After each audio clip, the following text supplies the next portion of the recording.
Ito yung panglimang araw mga kapamilya sa paggawa ng bahay ni Bibi Laher, yung babaeng katutubo na iniwan ng asawa.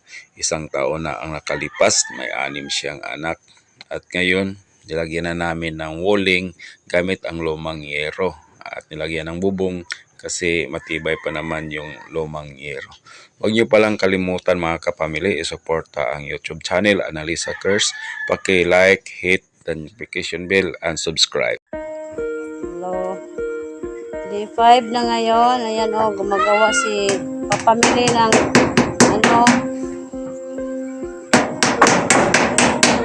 pero takip, dingding. Kung sa Bisaya, dingding. Naglagay na sila ng... Sa English, walling. Sa English, walling.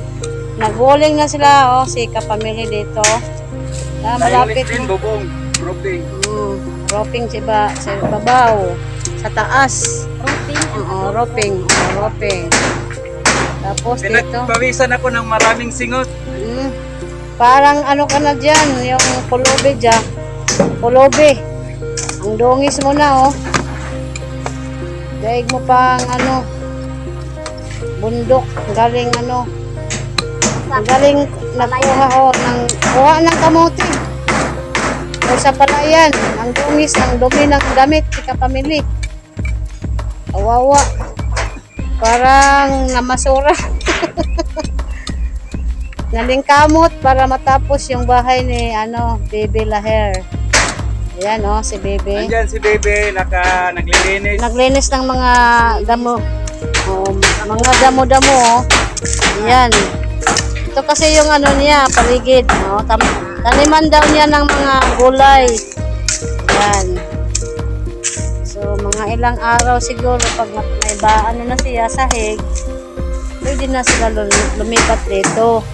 Para yung paghiga nila maayos. Kasi doon sa kanila, sa may silong, siksikan sila. Tapos pag umulan, matuluan pa sila. Yan yung karpentero namin nandun sa bubong.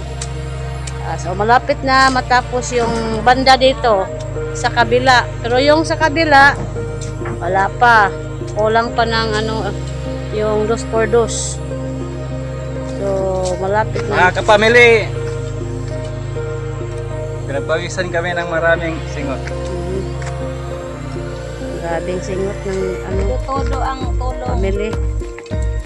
Sige lang, kay alam naman ng ni Lord.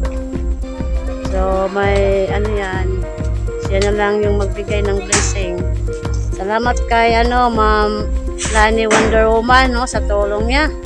Talagang hindi to maitayo pag walang ni Ma'am, tulong ni Ma'am Lani. At saka sa mga OFW nga mga supporters ni Ma'am Lani, salamat sa inyo, lagi kayong sumusuporta sa kanya.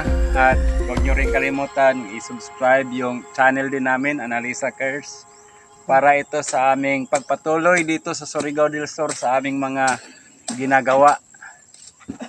Kasi kung wala talagang magkukusang tumulong, paano na lang yung iba?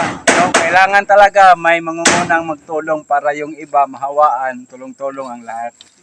So, yan ang pinakamagandang gagawin, Hawa-hawa system, parang virus lang yan. Ang damo kung patay na ang kabayo. So, yun. Talaga, totoo yun.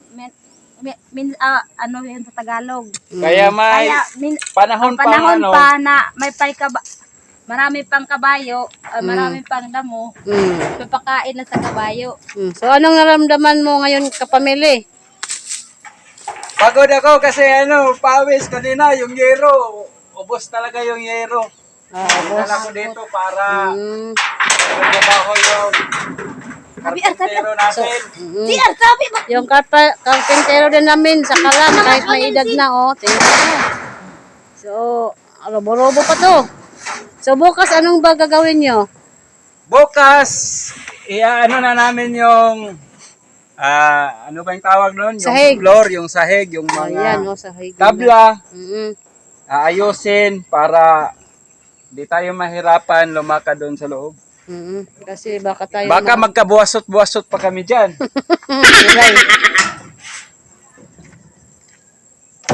Ayan. So, andito yung may-ari ng Grabe naman bahay. talagang sobrang lisod pag gumawa dito. Oo. Pagka wala pang ano. Kulang sahig. Uwi na kami mga kapamilya. Okay. Uwi na kami. Bukas na naman. Ito yung panglimang araw. O, tingnan nyo. O, mayroon na siyang walling. So, may improvement din yung gawa namin. Baba na kami, baba. Baba na kami sa bundok.